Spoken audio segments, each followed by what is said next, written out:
निवडणुकीच्या वेळी शेतकऱ्यांचा सातबारा कोरा करू म्हणणारे मुख्यमंत्री आता मात्र शेतकऱ्यांच्या कर्जमाफीवर काही बोलतच नाही। आम्ही मुख्यमंत्र्यांना शेतकरी कर्जमाफीवर बोला असे म्हणत आहोत, मात्र ते त्यावर बोलतच नाहीत। शेतकरी कर्जमाफीवर बोलण्यासाठी त्यांना कुठल्या ब्राह्मणाकडून मुहूर्त काढायचा आहे का, की त्यांनी बोलावे यासाठी आम्हाला महापूजा ठेवावी लागेल, असा सवाल प्रहार संघटनेचे संस्थापक माजी आमदार बच्चू कडू यांनी उपस्थित केला। राष्ट्रीय समाज पक्षाच्या वतीने गंजपेठेतील ज्ञानज्योती सावित्रीबाई फुले सभागृहात आयोजित केलेल्या युवा संघर्ष निर्धार परिषदेस कडू उपस्थित होते। त्यावेळी ते बोलत होते। यावेळी राष्ट्रीय समाज पक्षाचे प्रमुख महादेव जानकर उपस्थित होते। कडू म्हणाले, आमचा अजेंडा गोरगरीब शेतकरी, शेतमजूर आणि कष्टकऱ्यांचा आहे।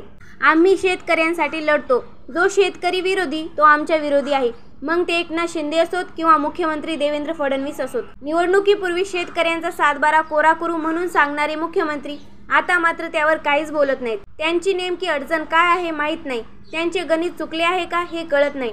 परभणीत एका शेतकरी पती पत्नीने आत्महत्या केली। त्या संदर्भात ते म्हणाले, शेतकऱ्यांकडे पैसे नाहीत म्हणून त्याने आत्महत्या केली आणि ते कळल्यानंतर गर्भवती पत्नीने आत्महत्या केली। कोणीतरी महिला भगिनीने तेथे जाऊन यावे यासाठी सुप्रिया सुळे यांना मी फोन करणार होतो। या संदर्भात मी पालकमंत्र्यांशी संपर्क करण्याचा प्रयत्न केला, मात्र तो झाला नाही। पैसा नाही व कर्ज आहे म्हणून आत्महत्या होणे हे महाराष्ट्राला शोभणारे नाही, असेही बच्चू कडू म्हणाले।